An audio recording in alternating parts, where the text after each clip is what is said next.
Hi, this is Dr. Karen Wilson Starks, your host for The Voice of Leadership, the show for business executives and global corporations who appreciate a biblical perspective on life and leadership.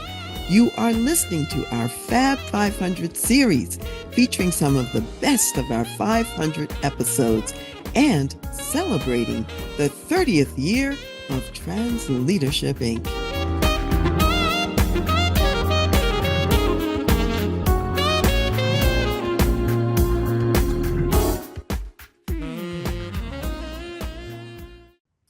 When you understand your industry, the needs that most providers do not meet, and the frustrations of the clients who want better service, you are in a position to use your creative advantage to reinvent the industry and to transform the client experience and results. Today's guest has created a profitable business that serves clients at the highest levels because he saw the landscape and chose to operate in a different way. Today, he shares his secret sauce for building a company that grew 30% during the pandemic and in the last year saw a 40% increase in profitability. Hi, I'm Dr. Karen Wilson Starks, your host for The Voice of Leadership and Dr. Karen Speaks Leadership, and I invite you to listen to today's show for profitable ideas that you can apply to your own business. So let me tell you about my guest. Rick Gang is the CEO and co-founder of Holistic HomeCare Associates based in Riverdale, New York.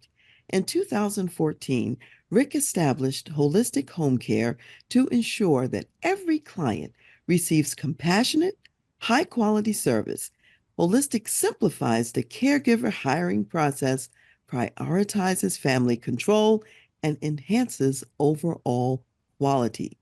Fueled by the chaos of trying to hunt down top notch caregivers in the jungle of traditional home care agencies, Holistic reinvented home care to make hiring a breeze, the family the boss, and choice, control, and quality interwoven into every fiber of the process. As a seasoned home care expert with nearly 4 decades of experience in home care management and a BA degree in sociology and political science as a minor, Rick has a knack for quickly and accurately understanding clients' needs. He and his holistic dream team offer the clients top notch employer support services, enlightenment on all things home care, and empowerment to make informed choices. Rick ensures that he and his team meet every client with white glove service, deep understanding of the home care landscape, kindness, and a smile. And when he is not focusing on home care, he also spent time as a deputy sheriff for 28 years, actively engaged in the community, and he also parents his 3 children, River, 21, Sam, 14, and Ryan, 17. So, Rick, welcome to the Voice of Leadership and to Dr. Karen Speaks Leadership. Thank you, Dr. Karen. Pleasure to be here with you. It's a delight to be here with you. And I know we have so much that we can talk about today. And so we're just going to launch right in, if that's okay with you. Love it. All right. My first question, because some people in the audience may not know about home care, first give us a little bit of information about that. What is home care? Who needs those services? And is home care the same as home health care? Excellent question. So, home care is services that are brought into the home, typically paraprofessionals, all the way up to clinicians themselves. Home care is typically on a longer term, whereas home health is typically people like physical therapy, occupational therapy coming in for short term post incident or fall or whatever it is that's needing their short term services. And we're seeing more and more of a shift to in-home care of the medical delivery. So home health is also a developing field, but home health care is more of the long-term, some of the paraprofessional companion Then you have home health aides and certified nurses aides who are helping with activities of daily living, bathing, dressing, cooking, laundry, all of those activities. So that's the main differences. And the services are usually received by anyone who needs any assistance with remaining at home or independent. So it can be someone with a long-term chronic illness, it can be a younger person, and it can also be typically the seniors who are living much longer and wanting to remain at home. So Okay, great. Let me make sure I have this straight. Did you say that home care is typically the more long-term solution and home health the shorter term solution? the home And health is also more the medical, yes, the home health. the home health, right? And you can have more paraprofessionals in home care. Home care, correct. Okay, great. I just thank you. I just wanted to review that because I was thinking maybe I'd heard that incorrectly. And it is a place where there's a lot of gray crossover. So you can have nurses in a home care agency, and you can have home care services provided through RN services. And then in home health, it would be more of an episodic situation rather than an ongoing relationship. Okay, great. So I think we have the landscape.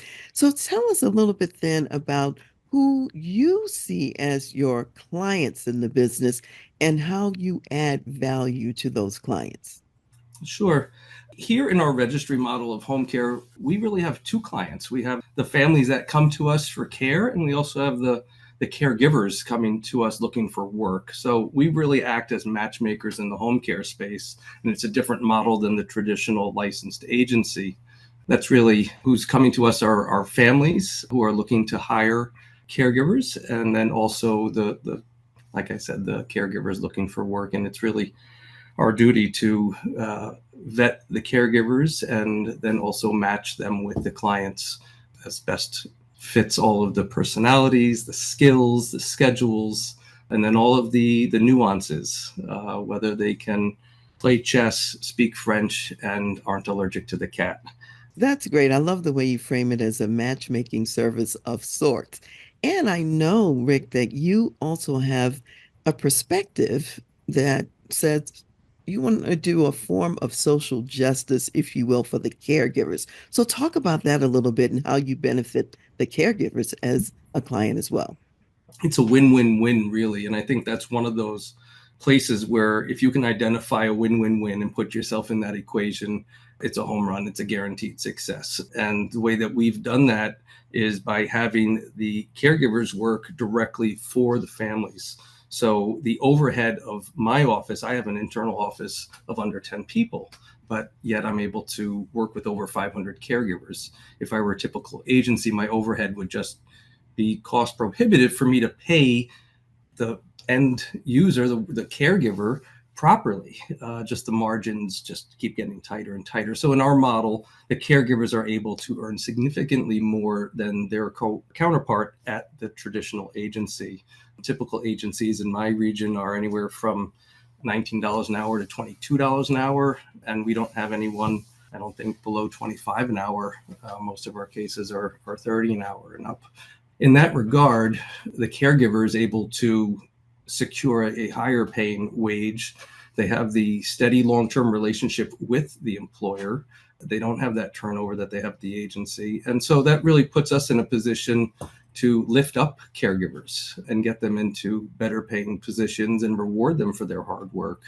And then also the family wins because they're choosing who they want to hire. And when they're employing the aide directly, they can control those tasks, like I said before. And if you have a family member who has an illness, long-term chronic illness such as Parkinson's, you may have peg tube feeding or something, an agency aide isn't going to be allowed to handle that. They would require an LPN to come in.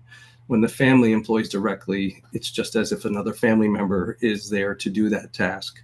It's another win for the family. And we're able to put ourselves in that equation and make sure all of the employment is done properly, and there's workers' comp and disability, unemployment insurance, all of the payroll taxes are done properly.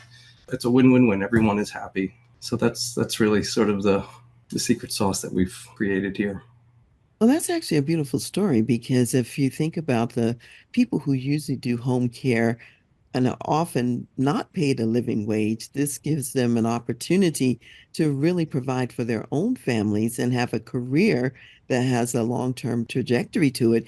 And the families, they get to select the people who they want to have, not just have someone from the agency show up and lose control over that. And yet all the back office stuff that most family members would know how to do, your organization makes sure that that gets taken care of, the insurance, the benefits, and so on. Which brings me to another question because you're operating in New York. This is a field that's regulated. New York can be a tough place in which to work. So say a little bit about how you've managed to make it work in New York. And you know what they say, if you can do it in New York, you can do it anywhere. So That's exactly right. And that was one of the reasons I didn't want to do this business without a business partner, honestly, because of the licensing requirements. I said, I need a business partner for this. And the universe was very good at that point and introduced me to Ann Sansevero, who's my co-founder with me. what we're talking about is this whole notion of how you're surviving in New York with all the regulatory demands and just the difficulty of working in New York. And part of the answer you say is your co-founder with you. And what else is making it work for you?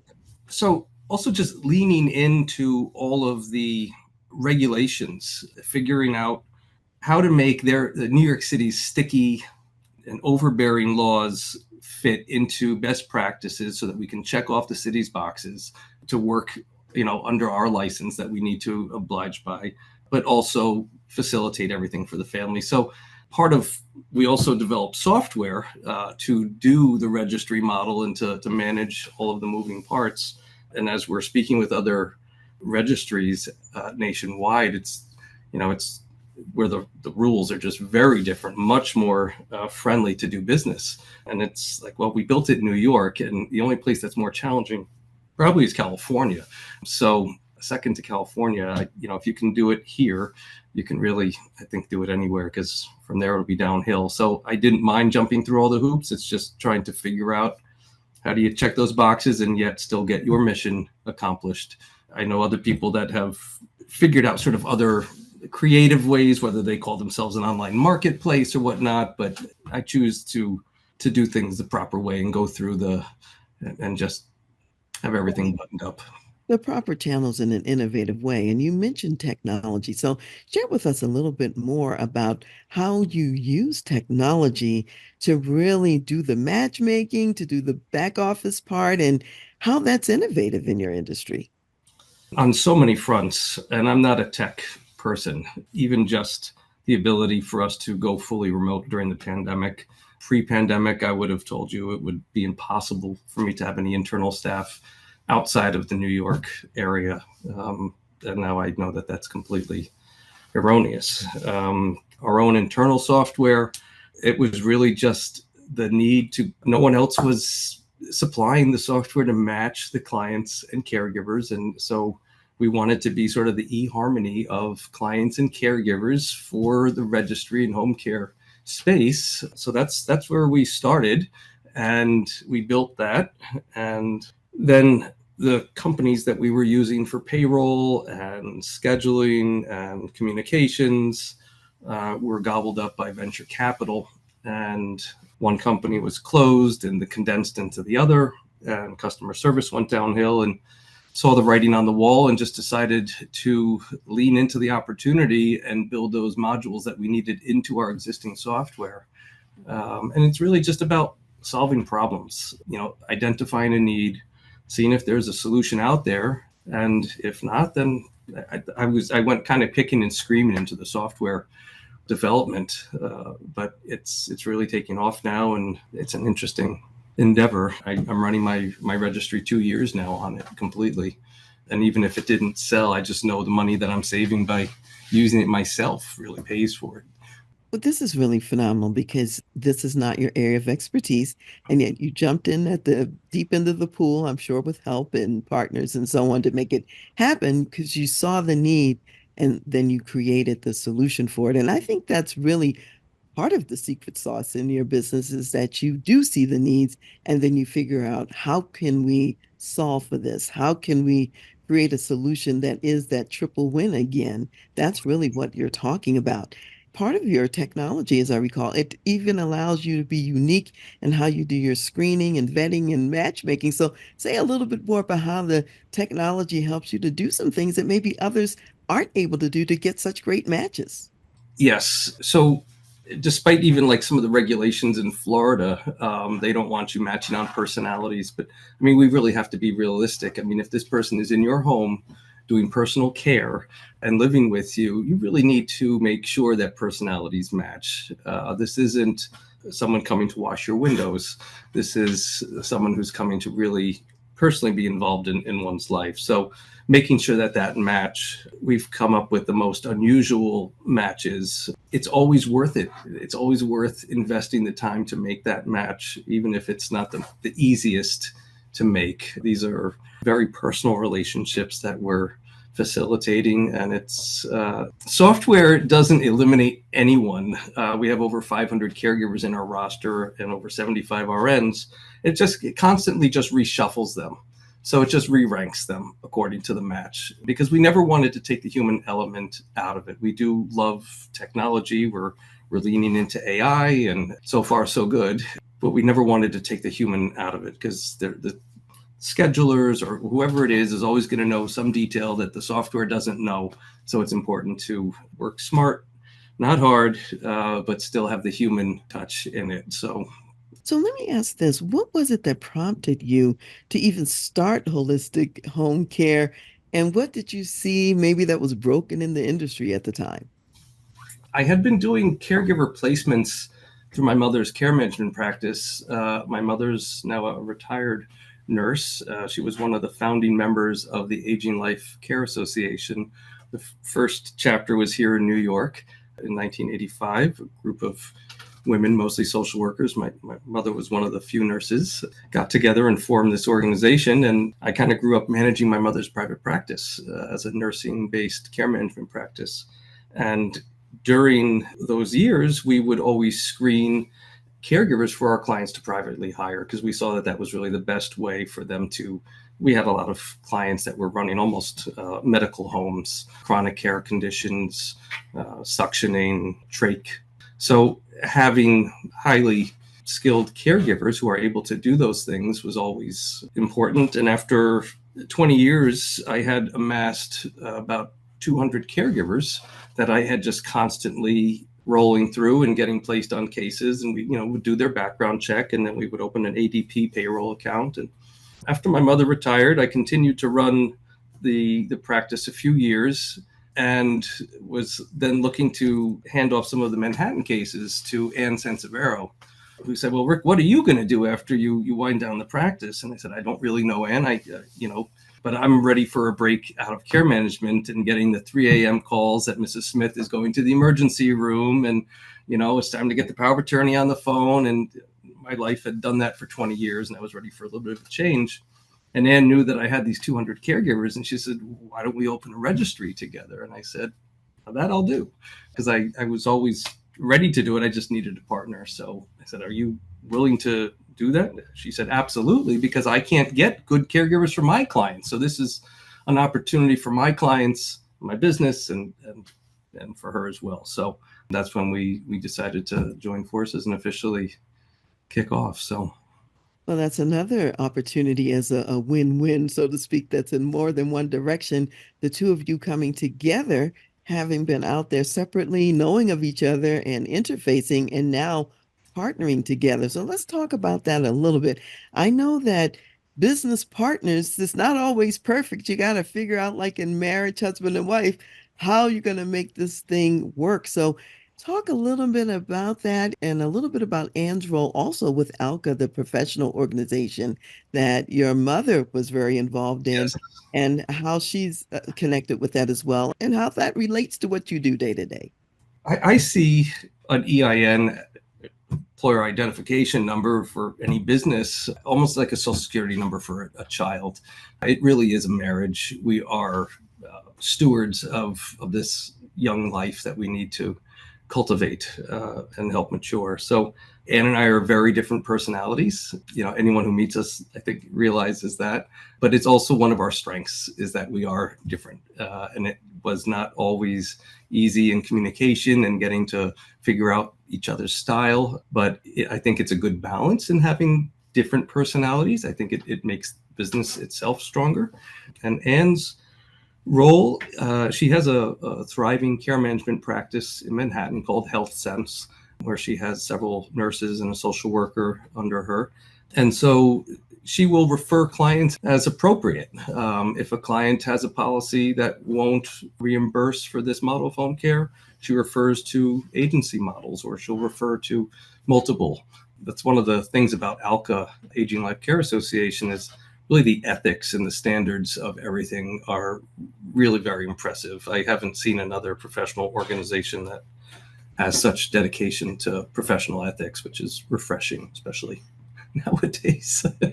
Well, that's true. It's good to have those ethics in place. And the two of you have figured out how to divide the responsibility, so to speak. So, what are some examples of what Ann does versus what you do and how it all comes together? So I'm more involved in the day-to-day operations, and I guess less and less over the last year as we promoted our manager to our director of operations, and I was able to step really out of the day-to-day operations and more into the running the business and on whatever the saying is, spending time developing the business instead of running the business. That and the software takes up most of my time. Anne is very busy with her care management practice and referring clients who may need services, and her role with ALCA and her other various endeavors. So, one way of thinking about it, I see Anne as kind of like she's down on the street level, so to speak, seeing what's going on, who might need things, having the connections and the relationships with people in the industry to know where the referrals can come from and so on. And then you've got your operations person in the middle doing the day-to-day of running the business. And you're kind of in more of a strategic role, oversight overall, looking at kind of what the business needs in an overarching sense is what I'm hearing and how you describe that. Yes, and really just building those relationships. I did several conferences last year, 2 to 3 networking events a week. I don't know what hat I'm ever wearing, whether I'm wearing my holistic home care hat or the software hat or just the connector hat. And either one always turns out to be fruitful in one capacity or another. And they're always just good when they're mixing. It's good to have a diversity of skills and abilities that you can bring to the process. Yeah, and even if I don't, I mean, even if the worst thing I do is connect someone, that's still a wonderful thing. That's a So skill, by the way, connecting people. I yes, consider that yes. a skill. So when you're building this business, and you mentioned having 10 people and so on and so forth, it can be challenging sometimes to get the right people on the team. We talked about you and your co-founder and the two of you figuring out the best optics and ways to work together. What about getting your team together? What have you faced? What have you had to do in order to get the right people? It's been a learning process, and it's definitely changed over the 10 years as well. We've been very blessed with really good internal team, and I've been a part of the hiring of each and every one, and I do feel that I am a good read on people. I did just have an unfortunate experience of being ghosted by a young person who recently started and then disappeared. But that's kind of the trend now, and I know I'm not alone in that. But finding the right people, complimenting them, and paying accolades when they do a good job, compensating them appropriately, and having good communication, I think is really critical. My personal assistant was also our first employee. She's with us 8 years. She's 78, and she works as many hours as I do. I can't sing her accolades enough, but I think finding the right people who can grow with you and who believe in the mission and vision and internalize it, because then it's no longer employer employee. It's kind of a bigger mission. Like a partnership of sorts, and that values, mission, fit, that's really important to creating the right culture. And of course, we all run into people who we think fit but really don't. So, what experience have you had with maybe having to make some shifts? Maybe somebody wasn't the right fit. Oh, yes, definitely. And even as the company grew, there's sometimes resistance to growth. Why, we've been doing it this way all this long, and presenting the potential negatives from their perspective, of course. And if there's ultimately just resistance, and that's what we had in this one case, it seems like our mission and vision have sort of separated, and it was just a very easy conversation. And he said, really, in all honesty, I want to go back to producing shows, his former career. So, it's fine. Everyone is in their time and place as it's right and feels right. And sometimes it's okay to also just separate. So I think as long as people are in good communication about it, so that it's not that quiet quitting perspective, but just a dialogue, what are your current interests? Exactly. And it doesn't mean that the people are bad people. They may have served their season in the business, let's say. Maybe there's something else that they're more passionate about at this time. Perhaps there's a better place for them to go. The business has changed, all of these things. And so we just change chairs and seats when that happens and remain, I would say, respectful of and willing to see the good in the other person, even if they've moved on to something else. Yes. Yeah, that's really critical. So I mentioned earlier, Rick, that your company grew during the pandemic when a lot of people, of course, were freaked out by the pandemic. Talk about that a little bit. What were some of the factors that enabled growth at such a difficult time? Well, it was really a challenging time. Nothing prepared any of us for what was coming. I was just looking through my old cell phone pictures and saw a picture March 25th, 2020, where I had my desk and my chair on the roof of my car going home from my final day here in the office, figuring out how to navigate the changing climate of, at one point it was caregivers needed IDs when there was a curfew. All of these curveballs. How do we go remote? How does team function? How do we get people to cases? Most of the cases were transitioning to live in. We didn't want people traveling. The lower amount of people in and out of a household was ideal. Pivoted. We did a lot of live in.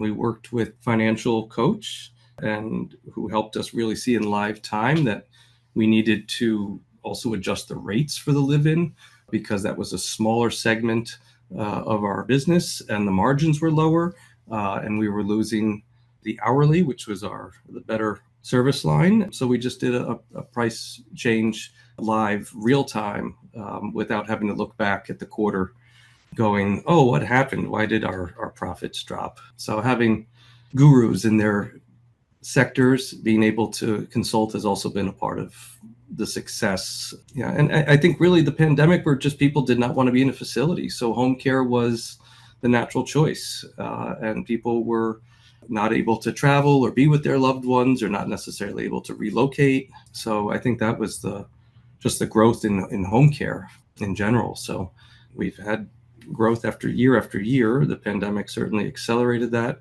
but we haven't let off either. So, and I think as people call this the silver tsunami that's coming, boomers that are, I think by 2030, population that's going to be over 65 is tremendous. And it's important for those people that are doing quality care or services in general for this population, just be tried and true and professional. And yeah, because there's a lot of noise, I think, in the industry as there's all the Wall Street reports show the demographics moving into this area, and there's a lot of venture capital and other motives moving into this sector. So it's important to just identify those that are the true practitioners.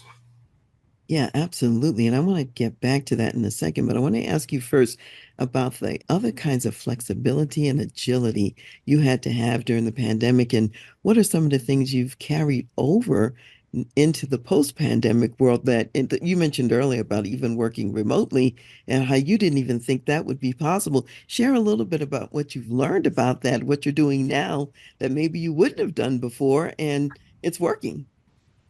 Just the fact that I didn't think I could hire people outside of New York City. I thought if they couldn't get to my office daily, that And just with Google Teams and Meets, Google Meeting, we were able to really, our team meets daily, the Google chat going daily, constantly having video meetings. And then we do host times for our team to get together as well, so that we do have in-person time and it's not completely lost.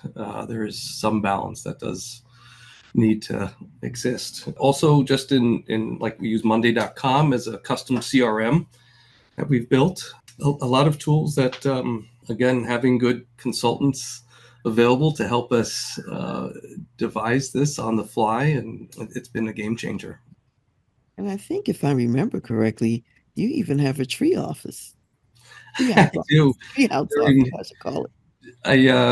during COVID, I worked the first 12 months in my garage, and then I spent 16 months in a 30-foot camper trailer that I converted the front bedroom into an office. And then the town told me that they were going to fine me if I didn't remove it.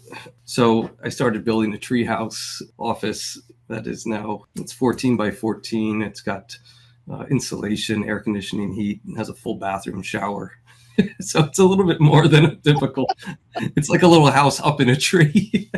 That's what I would call an executive treehouse office. There it is. But the point is, you made it work. And that's really what I'm highlighting, to create an office of that type so you could work remotely and get everything done. That's pretty creative and innovative as well. And so I just wanted to throw that in because I thought that was pretty cool. And it's a neat story because it was really making lemonade out of lemons. I had bought all the wood for the treehouse for our first COVID Thanksgiving. It was going to be my outside little gazebo, and my neighbor called the town, the same one who called on the camper, and they put a stop work order. So I had all this lumber, and this was early in COVID, so before lumber went very expensive. And so I took all the wood to where I have some property, and I built a treehouse office. And at that point, lumber was through the roof, and I couldn't afford probably all the lumber that I had already purchased at that point. So yeah, just trying to lean into positivity and making lemonade out of lemons sometimes. And yeah. Yeah, I think that's a great success strategy, actually. So, one of the other things I wanted to ask you about is that you mentioned a number of times that you had some consultants, you had some advisors who came in to help you.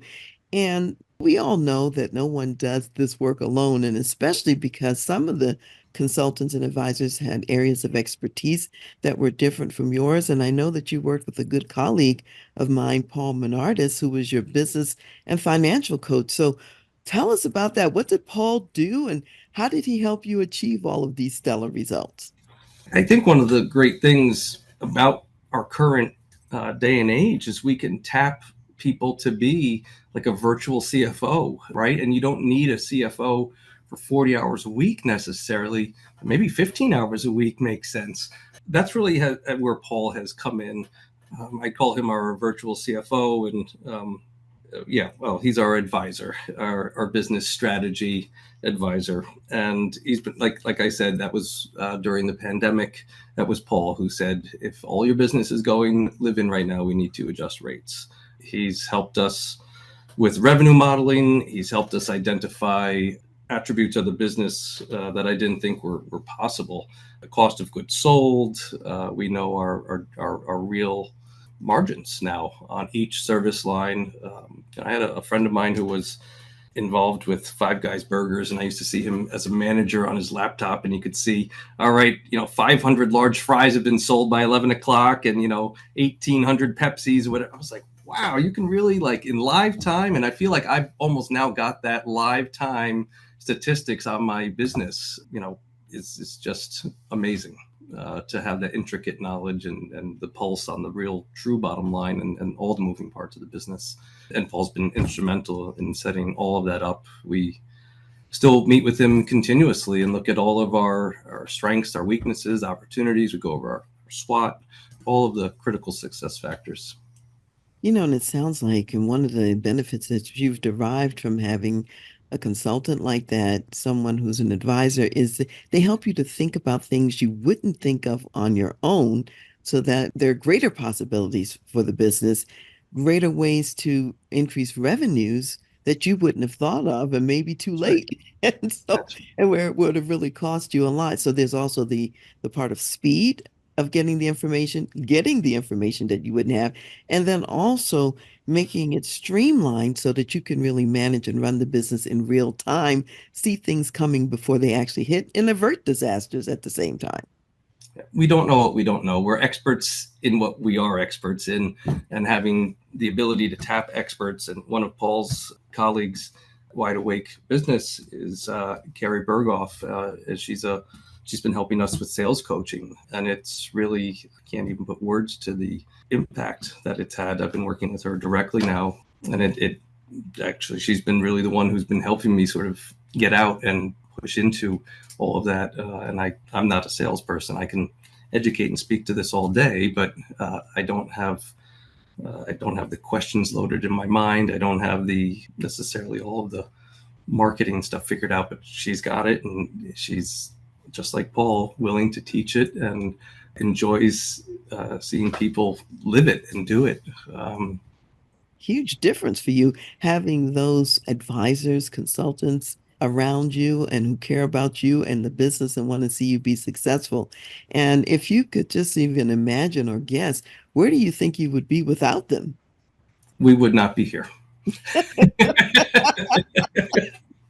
Those partnerships have really made a difference to you being where you are now and enjoying the success that you're enjoying.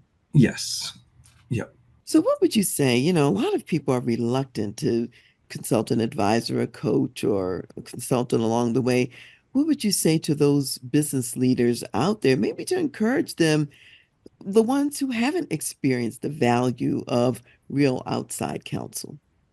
I make introductions for Paul and Carrie and other people on their team all the time, almost see it as my duty to let other people know that they don't have to do it all. There's a home care agency owner in Manhattan that I'm good friends with. He does a great job. He has a great business, but he won't let anyone in his office except for him speak with new clients. And I get it. I understand the quality control need, but one of the things that I had to embrace was you just need to expect 80% of what you would do in your delegation, and that's enough. I've been fortunate to have it, and I know his team can do it, and I want to role model for him and even help him keep accountable because I've had the help. So I feel like it's one of those things where it's like, hey, this is possible.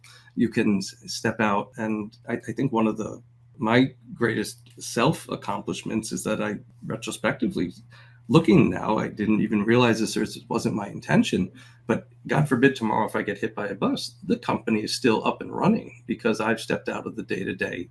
Not everyone needs to speak to Rick. That's really something that I'm just kind of realizing in the last year, that it's neat. That's really an important outcome, being able to have the business have longevity even beyond you.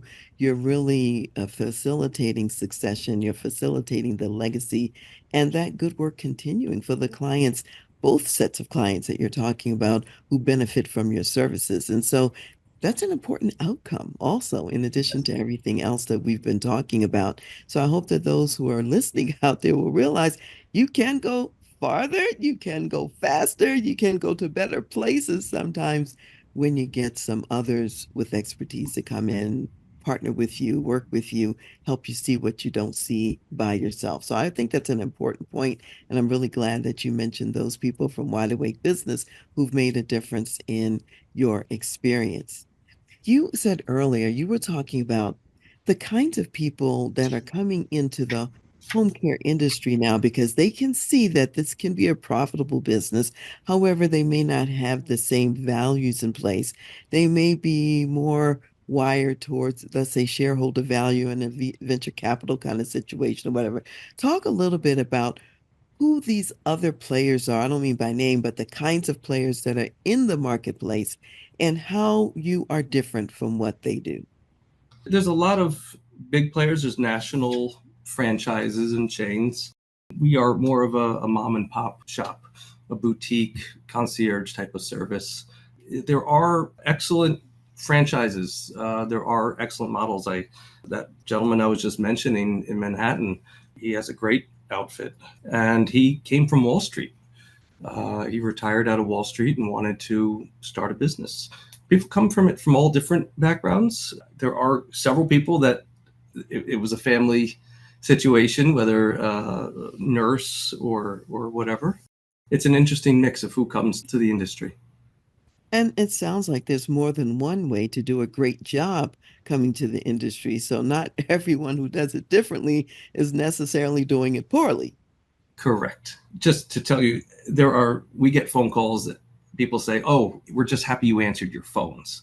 That's how my barometer is kind of showing me of the volume of places that are opening, quality that they're just not even answering their phones. So to identify who the quality people are, make sure you can get an owner or a manager on the phone, really understand their mission and vision.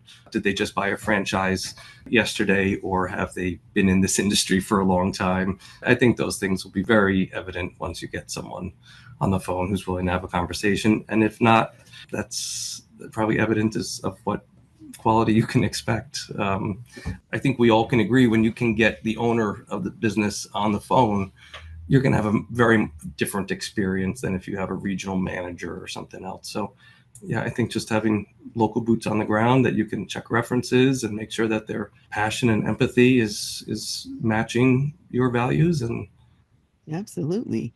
So your families, the ones who work with you and the caregivers, what would you say is the reason that they prefer to work with your company? And what do you do to educate your clients? Because we all know that educating our clients is important. So, how do you handle educating them? Why do they prefer your organization versus some of the others? it's really the choice and control that they have in choosing who the caregiver is and what those tasks are, and understanding that we then do the full service to make sure that all the administrative burden is eased. A lot of places you hear of just a caregiver shortage where people just don't have caregivers, and that's not one of the items that affects us. We have a waiting list of caregivers to onboard and register with us because they know they're coming to larger wages, better paying jobs in positions that will be typically much longer than a typical agency relationship. So I think all of those components, especially also if there are tasks, chronic care tasks that a licensed agency aide would not be allowed to do, or they want someone as a high level companion, who can speak French. We had a former president of the World Bank as a client, and we were able to match them with someone who had their finance degree and really create a meaningful. This guy was very type A and really didn't want to speak to anyone unless there was some common knowledge on these advanced notions. So, yeah, those are the reasons that people come and work with us, is to have that personalized, thoughtful match and supported relationship. And I think that's one of the benefits and beauties of a boutique firm is that you're able to be nimble like that and to customize and personalize the service. It's not just one size fits all. And some people really don't want that. They want something that's customized to their loved one and their Right. situation. And so that's certainly a good reason to come to your organization. So, Rick, how can people reach you? How can they reach you if they want to access the services? Maybe they're in New York, or how could they reach you if they would like to have you speak anywhere, perhaps on best practices in home care? Absolutely. The phone number for the office is 646 240 4888. My email is rick@holistichomecareassociates.com. We also have our Facebook page, and happy to do any speaking engagements. Happy to always speak to best practices on employing caregivers, or anything to do with home care, and happy to always connect people if our registry isn't the right option. It's really then my duty to make sure that I connect people with the right option. As long as the client is served, then we've done our our job. That's phenomenal. So I know that people know if they call you, they will get a good connection if you can't help them. And I've already seen that part of how you operate. You're an excellent connector, so I can speak about that for Thank sure. you. So, Rick, what additional words of wisdom would you like to leave, for my audience of corporate executive business leaders? Most of them are not in home care. They may be in completely different industries, and yet everything that you and I have been talking about really does apply to every kind of business out there. So, what else would you like to share with them? Quote, Blue Oceans. I don't remember the author. Collaboration happens at the top and competition happens at the bottom. And I think that's my word of wisdom. Well, what I love is that you talk basically everything you've built has been built through high level collaborations and collaborations at every level. And that's an important concept for people to realize and to remember.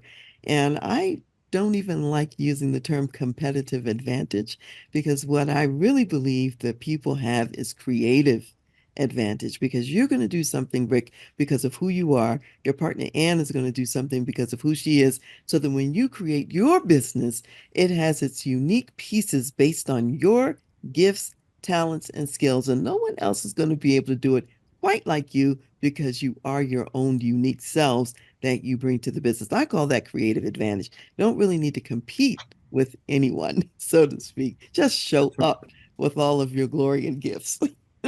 Half of life really is just showing up. Hmm. I Like mean, you you, said, you get answering the phone. 50% credit just for showing up. Yes, it makes a huge difference. So I want to thank you so much for our time today and for all of the wonderful nuggets of wisdom that you have shared with my community. Thank you for being here. I thank you, Dr. Karen. Yeah, absolutely. And so we're going to close out our segment today with a few Bible verses that I think are really relevant to what Rick and I have been talking about. So, first, I'll start with the first covenant, which is in Proverbs, the 21st chapter, verse 21. And it says, "He who follows righteousness and mercy finds life, righteousness, and honor." And I'll say that again. He who follows righteousness and mercy finds life, righteousness, and honor. And then the second reading is from Philippians, the second chapter, verses 3 and 4 out of the New Covenant, and it reads as follows: "Let nothing be done through selfish ambition and conceit, but in lowliness of mind, let each esteem others better than himself. Let each of you look out not only for his own interests, but also for the interests of others." And I think what we've heard here today is a picture that Rick has painted of what it's like to look out for the interests of multiple stakeholders, the win-win-win, looking out for the caregivers, looking out for the families, looking out for the business and those who work in the business. With Rick, that's certainly a part of it. It's not like you don't count yourself in, you do yourself and others. And that's an important piece of it. And as a result, this business is alive. It's a living organism and it has honor. You've got the picture, you've seen it played out here. Rick has described it in an excellent way. And I hope that you too, out there who are listening today, will build a business that has mercy baked into it, righteousness and honor, and where you're paying attention to the interests of others as well as yourself. Have a great day. We'll see you next time. Hi, this is Dr. Karen, and I'm here today with Jos Snoop, who is the CEO and president of the Bible League. And the Bible League is a ministry that provides Bibles and instructional materials in the Word of God, as well as trains teachers in their local language and culture to share the Word of God and to disciple people. So today, you'll tell us a little bit about the impact of the Bible League. What's going on out there? Last year, I met this lady. Her name was Nimia. Nimia was born in 49. She became a Christian in 2002. And last year, we were able to invite her in one of our trainings. At the end of that meeting, she stood up and shared her testimony. She said, "This is the first time I received a Bible for my own, and I'm equipped to share the Word of God with others." I thought by myself at that point, that's why we our Bible League. That's why God called us to be in ministry, to serve people like that and to equip them with the right materials and with the Word of God. Oh, thank you so much, Yos, for sharing that story. And what I want to let everyone know is you can be a part of this movement as well. You can go to BibleLeague.org to find out more about the ministry and also to donate to the ministry. There are lots more stories like the one that Yos just shared today about lives that are changed and impacted for God through Jesus Christ. Hi, this is Dr. Karen, and today I'm here with Terrence Chapman, who is the president and CEO of Victorious Family and also the author of Do Your Children Believe? Victorious Family has a goal of reaching 9.2 million families by 2030. Terrence, tell us, how far along are you on that goal? Well, we're very excited. Last year, for example, we reached 133,800 families. And prior to that, so we're right on around the 400,000 family mark towards our 9.2 million goal in the second year, really in a year and a half. So we're extremely excited. That is very, very exciting news. And I know that it's many new initiatives that help you to reach even more families. So tell us what's new in the ministry.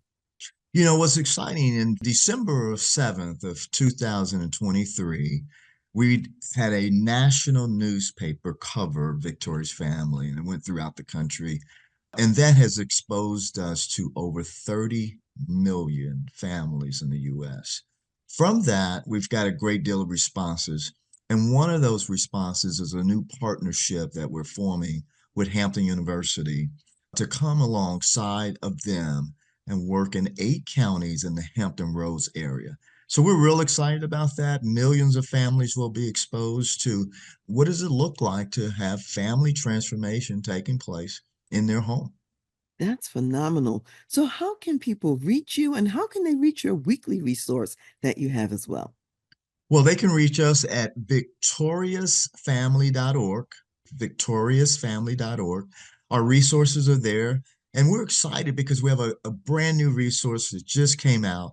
It's our weekly rhythms guide. It really gives the parent and individual kind of a day-to-day rhythm and how they might walk in Christ. And so we really would encourage that they get a copy of our weekly rhythms guide for parents and individuals. Thank you so much, Terrence. I'm so glad that you're here with me today. And to you out there in the audience, please go to victoriousfamily.org, donate to the ministry, get the weekly rhythms guide, and see what else is new in the ministry. See you next time. Hi, it's Dr. Karen here today, and I want to tell you a little bit about Spirit Wings Kids Foundation, a 501c3 nonprofit organization, and it's an organization that provides profound services for orphans and for widows and families across the globe in many ways, and especially in the country of Uganda. So today I'm speaking with Donna Johnson, who is the founder of Spirit Wings Kids and also a board member. Donna, tell us about some example of the profound work that you're doing in Uganda. Oh, thank you, Dr. Karen. We were just there a few weeks ago, and it's incredible. It's more than an orphanage. We have a soccer academy that keeps the boys off the street. We have a widows program that matches them with children. And it's just a thriving network of really entrepreneurs. And it's just been such a meaningful blessing to see the work that we're doing there.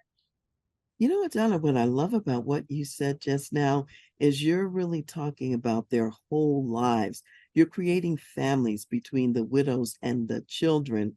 And you're also making sure they have recreation and something to do with the soccer academy.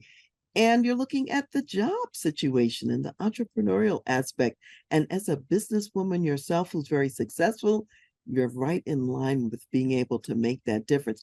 Thank you so much for the difference that you're making. And I'm inviting everyone who's watching and listening today to go to swkids.foundation and donate now. 100% of everything you donate goes to those people who are in need and who are receiving those services. Thank you so much for donating. And Donna, thank you for this ministry.